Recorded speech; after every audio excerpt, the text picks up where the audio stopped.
Yo, yo, yo, welcome back to the 2020 Rewind. We're taking a look at 20 more level 50 characters that I have, alts of mine, running on the City of Heroes Homecoming servers. The Excelsior Shard. This is number 15, my first Sentinel of the group. It is Kaldron.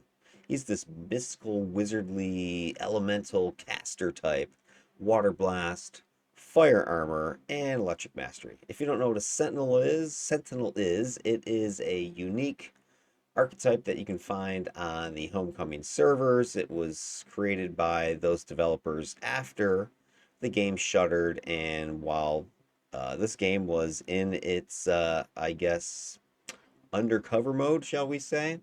But anyway, Sentinels are a ranged blast build archetype with a lot of survivability because they have an armor set similar to, I guess, what I would sort of equate them to might be a ranged blaster, or sorry, a ranged scrapper kind of a concept here. Let's take a look at the mids build, and we'll show you what I'm talking about. They have a blast set, so they have the range damage. They don't have the raw damage of, let's say, a blaster because they don't have as much AoE as a blaster does.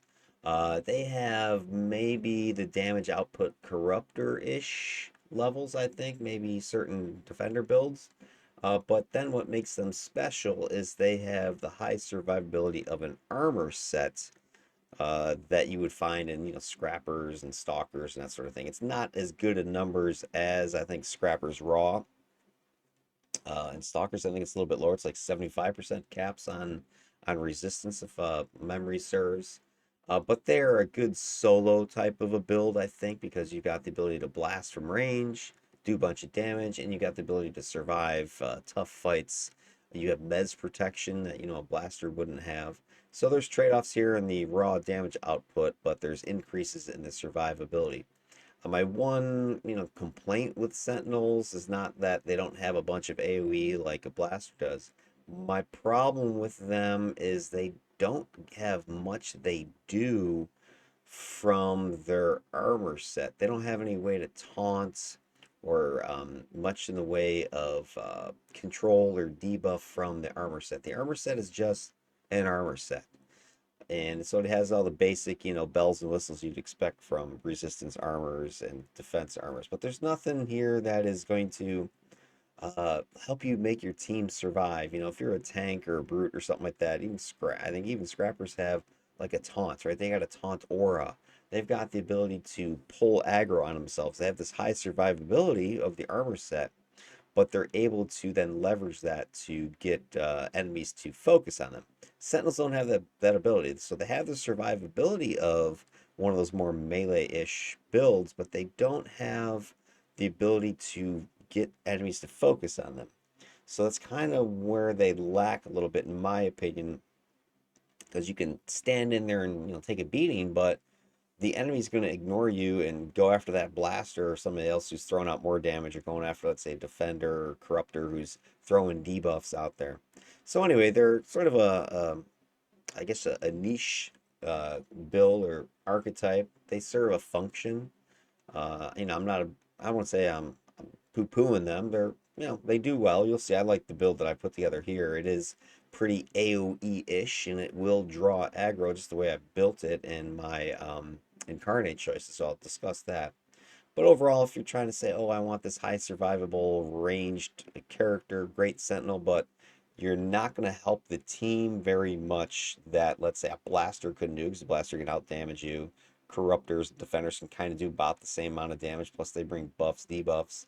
And then you've got the sort of the tankiness of the melee set, but you don't have the ability to debuff, taunt, that kind of thing that a lot of those armor sets would bring a tank or a brute or a scrapper.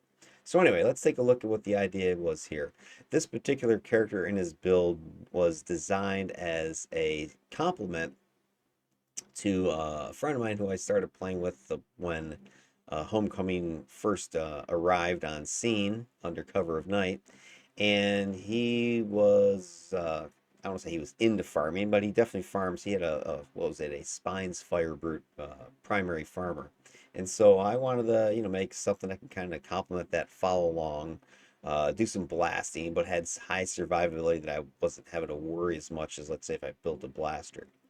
So I went ahead and went with Fiery Aura because that's going to give you a lot of fire resistance. And then my slotting choices as I go through there with the blast and that sort of thing is going to show you how I managed to get a bunch of fire defense and more additional fire resistance. And then, of course, just damage output. And I really like Electric Mastery here in Sentinels because it's very unique and it is one of the only Sentinel power sets that has some sort of support in it. And that comes in the form of rehabilitating circuits. So you actually have a heal. You have a chaining targeted heal. And this was before electric, what is the buff set? The electric Affinity, I think it is. Anyway, so this had that. I believe this came out before that was released as a power set. I don't remember the exact timing on it, but anyway, this was one of the interesting things for me. I have the ability to buff to heal. Because I have all the survivability, so sure it'd be nice to be able to help the team beyond just throwing more blasts out there. So I tried to make this guy as aggro-y as I could. So I've got things like, Lightning Field, I've got Burn Patch, you've got, your Whirlpool. So I tried to get as a lot of AoE, just things that are going to do damage ticks, debuff a bit with the Water Blast, auras that are going to go ahead and draw aggro on me because I can survive it. All right, let's go ahead and take a look here. So we've got from the Water Blast, we've got a whole bunch of the powers. I didn't take a couple that I would take, let's say on a blaster, defender, that kind of thing. Hydro Blast, that's your tier 2. Water Jet is your kind of sort of, what do you want to call it? Snipe, although I don't think any of the Sentinel sets have a snipe in them, so they don't have that sniper ability, and they usually are lacking, I think, in one of the AoEs. But anyway, so I took everything here, and the one thing I like with water is it has slow as one of its side effects, plus the minus defense. So if you kind of glance down through here, you got Aqua Bolt with minus defense, Water Burst has some slow, Dehydrate has defense and speed debuffs. You got Whirlpool is a patch, minus speed, minus defense. Steam Spray is minus defense. Geyser has minus speed. It has a knock up, you can stun. So some decent debuff free here's a little bit of control thrown in there. So that makes this primary set something that you can use to help your team besides just raw damage. Then in Fiery Aura, I've taken everything with the exception of the self-res. I don't typically take self-res really on any of my characters. I've spoken to this before. There's so many ways to res yourself in the game now, from a simple awaken inspiration to temporary powers, or just other people on your team have, res powers, temporary res powers, whatever.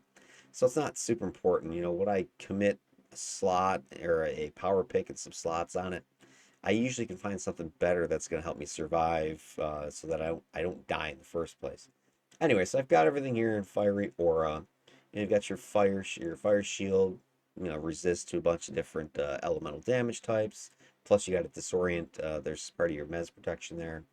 Molten Embrace, that is your build up style of power. So you've got the tidal forces over on this side, and the Molten Embrace over here to boost accuracy, damage, that sort of thing. Healing Flames, just like Fire Armor, you've got the self heal, gives you some toxic resistance.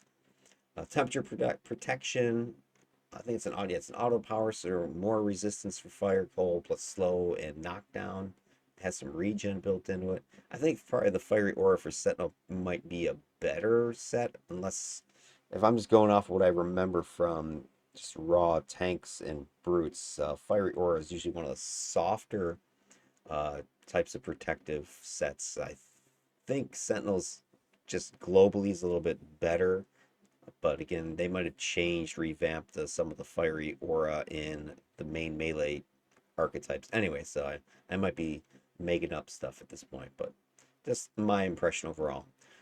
Plasma Shield, more resistance, negative energy, fire again. You got the hold protection in there, sleep protection. Consume is your damaging click that gives you endurance and boosts your max hit points. Burn Patch, everybody knows what Burn Patch is. You drop this PB AoE right around you, does a bunch of damage. It also gives you resistance to immobilize. Cauterizing Aura, that's just a toggle that gives you little heal over time ticks. So that's pretty nice. You got a lot of survivability, a lot of resistance in this package here. And then I already mentioned the Electric Mastery a little bit, right? We've got Chain Fences and AoE Immobilize. We've got Lightning Field and AoE, PB AoE toggle that's going to do some damage and drain a little bit of endurance. And then the aforementioned Rehab Circuit, this chain heal that you can zap an ally and it will jump, I think, up to 2 other times. I think you can heal up 3 people at once that are nearby. So that is the overall, main 3 power sets. I've got the leadership package here, a little more survivability with maneuvers, plus some more damage with assault, combat jumping to give me some more defense, as well as resistance to immobilize. You got fighting pool, so I can dip into tough and get smash lethal resistance there. Hasten, because as this character was contributing to farming, right? I wanted to have my powers coming back faster so I can leverage the AoEs that I do have. That's also why you don't see me taking a couple of single target blasts, because this character was more geared towards AoEs and just dropping damage all around rather than single target focusing. All right, so now let's take a look at some of these specific sets that I've got here, and we'll go with where I'm getting a bunch of cool numbers. So at this point, my numbers are looking like this. So I've got a whole bunch of fire cold defense, so that's going to help with the farming type of situation. I've capped my fire resistance as well, and I have near cap on smash lethal resistance. The rest of my defenses are okay, with AoE defense being rock solid in the 40s right here. And then I've got a bunch of resistances, 40% energy, negative, and cold. So if you take a look at my sets that I chose, you can see where I'm getting all this defense and where I'm getting all these resistances, especially with the elemental stuff. Aqua Bolt, I've got the Superior Winters Bite set in here. So that all these winter sets, I think I've got like 3 of them. They're all going to give you some solid resistance to fire and cold, as well as some defense to fire and cold. I've got that thing 6 slotted. It's got a chance for minus speed recharge built in. That's going to, build up with or synergize with my slows that I have over here in the power sets, in the powers themselves. And if you remember, Aqua Bolt was the one of the blast that I took from water that does not have a slow. So the fact that I put this proc in here gives it the chance to become a minus speed, just like all the other blasts that I've taken. Then I've got another winter set down here in Water Burst, the Superior Frozen Blast. Very similar, stats here as compared to what Aqua Bolt was bringing to the table. Fire cold resistance. You got defense to fire and cold. You also get the resistance for speed, so minus speed. Don't have to worry about that. I think I've got, yeah, I have some of that here. I've got it down here. Then I have another winter set here in the burn patch. Avalanche is there. Some more fire, cold resistance and defense. Some more minus speed, minus recharge resistance. So a lot of stuff there. This one also has the chance for knockdowns. That's a nice supplement to the just the burn patch itself, so that they can't just run away. You combine that with the fact that I've got chain fences, AoE immobilized. Things aren't going to be able to run away from my burn patch or run away from my whirlpool that I'm just going to stack on top of each other. I've also got the chance for immobilize sitting here in water burst. This gives me another way to kind of stack immobilize and keep targets in place. Then I have the Sentinel ATOs. I've got Sentinel's Ward sitting here and Dehydrate. The chance for Absorbs in there. So not only does Dehydrate do a little bit of heal, it also has a chance to proc the Absorb. This has some defenses with the 5 slotting for, smash, lethal, melee. Gives me some accuracy, gives me some range. Over here, you've got the other one in Whirlpool, Opportunity Strikes, range boosting, endurance boosting, damage boosting, recharge boosting. So I'm getting some good numbers out of that one. And the chance for opportunity. Then if we look over here with Geyser and Steam Spray, a couple of my other ranged AoEs, they both have sets of detonation, because that's going to bring me more resistance to smash, lethal, energy, negative, and then defenses to fire and cold with 5 slotting on that. So I got that here. I've got that in Geyser as well. And then my last couple damaging powers you see I have is Chain Fences. I got a Posse set in there, and I've got this thing procced a little bit for damage. So I've got the Posse's chance for energy damage, as well as Trap of the Hunter's chance for lethal damage in there. So it's not just going to do Immobilize, it has some decent damage output with the procs firing on it. And then the 5 slotted Posse's gives me some more fire, cold resistance, plus some more recharge on top of that, some more accuracy. So I've got lots of damage spread out in a lot of, AoE style stuff. Whirlpools and AoE, Steam Sprays AoE, Burn Patches AoE, Geysers AoE, Chain Fences AoE, Lightning Field AoE, Shirako's Dervish set here in Lightning Field, chance for lethal, so getting some more proccable type of damage on that. The stat bumps here, the boosts for the bonuses, you've got some more resistance, energy negative, you got some more defense coming in here with the 5 slotting. So pretty much every choice I was making with those attack powers was trying to get some more defense, resistance, especially with the elemental fire and cold. Then on the Fiery Aura armor side, I've got an Aegis set in 4 different locations. So I've got it here in Fire Shield, 5 slotted. I've got it here in Healing Flames. I've got it here in Plasma Shield, and I've got it here in Tough. What this is going to bring me is with the 4 slotting of this thing, I can get speed, defense to fire and cold, the AoE defense, resistance to smashing and lethal. You've got some defense for AoE, fire, cold, and then I have the special Aegis here, the unique, the psi, and status resistance. So I've got that 4 slotted in 4 powers, and I've got it 5 slotted here in Fire Shield and in Plasma Shield to get me that extra AoE defense and the fire cold defense with the 2/5 slotting. Then over on Tough, I didn't 5 slot it with Aegis. Instead, I threw in an Impervium armor, psi resistance. Because that is one of the areas that you're soft in is psi damage resistance. I've got mine up to 16 right now. So, not the best, but I guess it's better than nothing. Gives me a little extra, resistance some of those more exotic damage types. But the main thing I was going for was the fire. Continuing on here, what else we have? We've got combat jumping, got a Luck of the Gambler in there because I was going for some recharge overall. Not a ton. This build doesn't have a ton in it. We're looking at just 31%, but that's like an SO level 50 SO of recharge thrown across everything. Maneuvers has another Luck of the Gambler in it. Plus, I threw in the shield wall that has the global 5% resistance and has the teleport resistance, which actually nowadays with the council's revamp, that's actually pretty useful. Temperature protection, this always on power. I put in a bunch of those kind of special things. I've got the steadfast resistance plus global defense. Then you've got the knockback protection because fire armor doesn't have great knockback protection. And then the Gladiator's armor, some TP protection, as well as the global defense on that one. And let's see, any other defensive ones? No, I think I hit all the major stuff there. Then you got a little bit of healing with the Cauterizing Aura, Doctored Wounds, some more damage resistance, smash, lethal, fire, cold. Then I've got Numinas down here in the Rehabilitation Circuit. That is going to give me some regen, some hit points with that, because that's sort of a secondary thing I was shooting for is some healing. I have lots of ways to get some healing, get some regen across the build. So this is going to be one more extra something where I get some hit points, some regeneration. With health, I've got the miracle slotted in there for plus recovery because I am kind of going with a lot of endurance hungry powers on this build. I do have them fully slotted with recharge. I do have some global recharge, so I am going to be bleeding endurance. So I tried to make sure I was getting as much recovery and sort of endurance numbers that I could find here and there everywhere.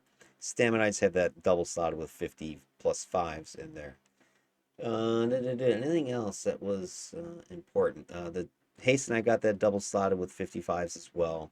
And just a fast fact, if you get the 50 plus fives, that takes you up to essentially capping the bonuses. So I know some people are would try to three slot this because oh I want to make sure I get 100%. But if you do the plus five being with the enhancement boosters, that'll take you from the 42% that you would get with the level 50 IO up to 53. So you can cap your recharge, and same thing down here in stamina. You can cap those endurance recovery numbers just by 55ing powers like that. All right, that is the overall main build, and then I'm looking at my total numbers, and then what I went for as far as incarnates go. So with all this stuff running, my one area that is a problem, you've heard me mention this in some of my other builds, especially one of these like water blast, is a fairly high endurance power set. If we kind of take a look at the numbers here, let me shut this off real quick. You've got Water Burst has an endurance cost normally of 15. I've got mine slotted so that it's not that bad. Okay, I'm only spending 7, but normally it's 15. Dehydrate is 8 something. I got it down to 6. Whirlpool is 15. Steam Spray is 18, and Geyser is 15. So if you are just unloading Water Burst, Whirlpool, Steam Spray, and Geyser, that's just about all of your endurance, right there, because you're also running your shield toggles at the same time. So just a simple, attack chain of your AoEs is going to just bleed you dry. So that was something I definitely wanted to keep my eye out for with this overall builder, just as I'm running it.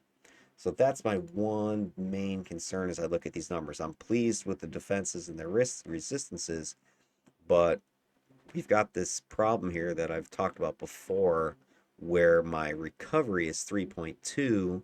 My drain, though, is 178. So this is less than 2 to 1, which is always a problem in my opinion. I always shoot for bare minimum 2 to 1, and I don't have that. So that is where I'm concerned with this particular build. The rest of these numbers are solid. My regen's pretty good. The recharge, that's pretty okay. These other numbers are fine.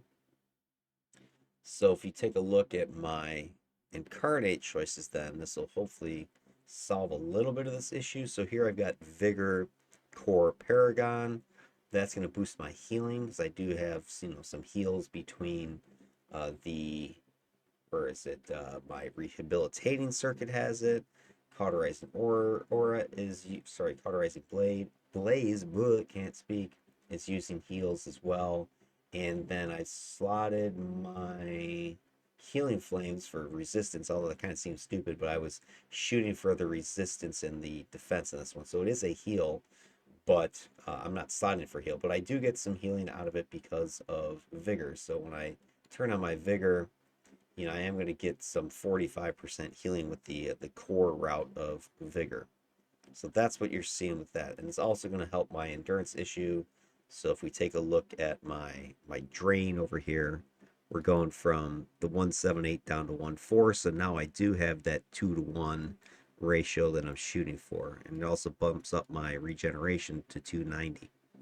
So that's going to help me with the healing. It's going to help me with the endurance. And then, of course, accuracy.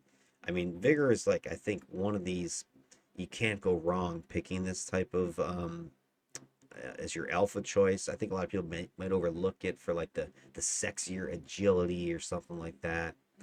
Recharge, defense, but vigor is solid. Healing, accuracy, endurance, especially on more support type of characters. It's really a good pick. Then I grabbed melee as my hybrid. This is going to boost my regen some more when I'm in melee range with people. So I've got the the radial side of things. So my regen is going to go up to 320. So that's nice. It's going to give me defense to a bunch of stuff, which it doesn't show it in mids because you need to be in contact with enemies, but your defense can go up a few points on top of that. Gives me some status protection as well when I'm near people. And then the other thing, a reason I'm taking it for, and a lot of people may or may not know this, but the melee radial side has a taunt effect. I'm pretty 100% sure that it's that power. So yeah, so right here. So the effect goes up to 9 enemies and it will taunt those 9 enemies. So I have a pseudo taunt aura, at least when melee radial is clicked. So that's going to help keep things close to me and not trying to run away from burn or running away from my lightning field. So melee radial is useful for that. It's not a super powerful taunt, mag, whatever, 13-ish. I guess that's, obviously that's pretty good. It's not a really long duration, 2 seconds, and I can't slot it, but it's there. It keeps things wanting to beat me up, which is always nice. Then I went ahead and took the degenerative core. I like this, especially with farming type builds. It's going to go ahead and give you the minus max HP plus the DOT toxic ticks there. Max HP, I think, I've found it in my testing to be more effective against higher level, level 54 farm maps with EBs and stuff like that. Elite bosses that minus max HP usually means you can take them down in a couple less hits than normal, so it saves you on endurance. They drop faster, you get a little bit faster clearance than just resistance debuffing like you'd see with reactive. Then Ageless, this is going to help me with that recovery endurance, plus it's going to give me some more recharge. So, when I click that, my recovery is shooting up to 8.8, so that's huge. The recharge is jumping up to 101, so I'm not going to have any issues there. And of course, I grab Pyronic. The core side, which I think is just the straight damage, if I'm not mistaken. Yeah, straight damage. A lot of times I'll go with like radios because I like to get the mez effects on my judgments, but I didn't with this one. I wanted just raw damage. Again, I'm trying to farm with this guy, and so I want to just be able to output damage. Gives me some more. It gives me another AOE option. So there you go. That is the idea behind this build. I've got tons of defense and resistance for fire. I've got a whole bunch of different AoEs, not the raw damage output of, let's say, a blaster, but pretty solid. I can throw out some damage every which way. And I have the melee taunt ability, perseverance type of thing that I can stay in proximity to targets and make use of my really good, survivability on the character, that I don't have people scattering and running to the hills. At least that's the idea. Because if use stuff like burn patches and whatever else and don't have any sort of control, things like to run away with this, run away from this power. Because I believe it has a built-in afraid effect, if I'm not mistaken. I don't know if it's going to show up here, but I'm pretty sure all these powers have that fear built into it. It's not slottable, but they want to get away from it. So, all right, so there you go. That is the build, Kaldron. We're going to check you out in the solo run so I can show you some strategies to use this character and see if the numbers I'm talking about is just a fantasy of mine or if I'm spitting the truth here. All right, I will catch you in that next video. Peace out.